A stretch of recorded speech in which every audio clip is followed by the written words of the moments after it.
Olá, irmãos, e a paz do Senhor. Meus irmãos, ao lermos o que está escrito no livro de Lucas, capítulo 22, versículo 44, nos deparamos com um fenômeno que ocorreu com Jesus, quando ele estava orando no Getsêmani e prestes a ser preso por soldados dos sacerdotes daquela época. E em sua agonia, Jesus suou sangue. Fenômeno que acontece com raríssima frequência em um universo de 100 milhões de vezes. Jesus estava realmente suando sangue? Isso é possível do ponto de vista médico? O que levou nosso Senhor a tanta agonia?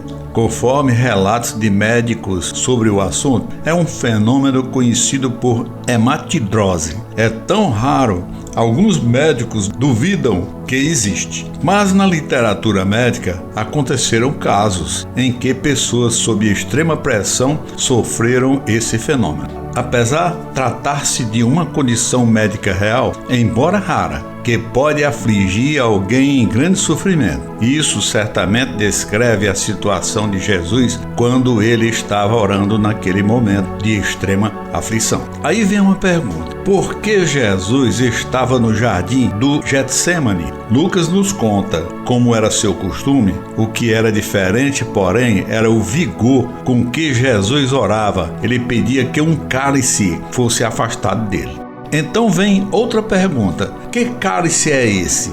No Antigo Testamento, podemos ver que este cálice é o derramamento da ira de Deus, o que está em Isaías, capítulo 51, versículo 17. No livro de Salmos, capítulo 75, versículo 8, está escrito: na mão do Senhor há um cálice cheio de vinho espumante, misturado com especiaria. Ele o derrama e todos os ímpios da terra o bebem até a última gota. Espera aí, será que eu entendi? Jesus pedia ao Pai que passasse dele um cálice. No livro de Salmos, que vimos que na mão do Senhor há um cálice. Ele o derrama e todos os ímpios da terra o bebem até a última gota. O conteúdo do cálice era uma substância a ser derramada sobre os pecadores, mas Jesus nunca foi pecador e jamais será. Então, o conteúdo desse cálice que vai derramado sobre os ímpios da terra e que naquela ocasião Jesus é que teria de beber, era o juízo de Deus? Meus irmãos, esta é uma figura de linguagem usada em Apocalipse sobre o derramamento das 7 taças da ira de Deus. Este cálice é que está fazendo Jesus cambalear. Realmente é outro senão a ira de Deus, derramada contra a pecaminosidade da humanidade. É por isso que Jesus estava em tanta agonia. É a plena essência humana que estava nele. Mesmo assim, não era a agressão física que ele tanto temia. O que ele temia é este cálice. Jesus sabia que sua hora se aproximava. Então vai ao jardim para implorar ao Pai que afastasse dele o cálice e também por ser fortalecido pelo Pai. Quem gostaria de estar no lugar de Jesus? Porém, ele sabia que após a agonia da cruz, sabia que ressuscitaria em glória. Quando todos estavam comendo a ceia da Páscoa, estavam todos alegres e até cantando um hino. Neste momento não se vê angústia nenhuma. Horas depois, quando Jesus chega ao jardim, ele disse aos seus discípulos que está muito angustiado e perturbado. Ele está triste a ponto de morrer. É como ser lançado em uma fornalha terrível de ira. E o Senhor Deus não deixaria ele enfrentar esse martírio sem antes lhe mostrar. Com o martírio, ele sofreu. Em ser açoitado, cuspido, pregado na cruz, foi a maneira como Deus o colocou frente a frente e o fez ver como os pecadores teriam de enfrentar. Essa foi a visão que Cristo teve em sua agonia. Então Deus trouxe o cálice que ele deveria beber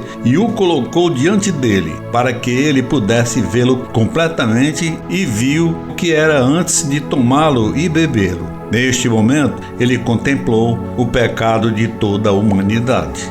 Os golpes que atingiriam sua alma vieram de todos os cantos, mais forte do que os golpes dos açoites, dos seus algozes e da cruz. só podemos começar a compreender esse sofrimento observando que ele teve que sofrer a pena que o pecado que toda raça humana teria que suportar. Para que algum de nós pudéssemos avaliar o que Deus sentiu naquele momento, era necessário passarmos muito tempo no inferno. Sua agonia não estava na cruz, nem tampouco nos pregos que o penduravam. Na verdade, foi a ansiedade de saber que se fez pecado para que passasse por todos nós. A visão do cálice que fez Cristo orar: se é possível, afasta de mim este cálice. Você consegue ouvir a oração de Jesus? E como ele tivesse dito assim: papai, você pode fazer qualquer coisa. Você pode afastar de mim este cálice? É possível que possamos redimir os pecadores e ainda assim que eu não sofra tanto? É possível redimi-los de alguma outra forma, além de eu ser o portador de pecados? Certamente teria sido possível que Deus não tivesse derramado o cálice da sua ira sobre Jesus. Que o Senhor Deus não teria contrariado a sua natureza se tivesse escolhido não enviar o seu Filho e deixar os pecadores fazer justiça e obter recompensa. Mas como Deus havia proposto, antes da fundação do mundo, salvar os pecadores. Era este o seu propósito. O propósito de amor de Deus era salvar os pecadores e salvá-los com justiça. Mas isso seria impossível sem a morte do Salvador, que carregou o pecado. Quando Jesus estava orando e pedindo ao Pai que afastasse dele o cálice do pecado, Deus deu-lhe como resposta o silêncio. É importante compreendermos a solidão e a angústia do Getsemane. Nos faz entender o propósito por que Jesus foi ali e orou para que Deus o poupasse de se fazer pecador. Amém, irmãos, e fiquem com Deus.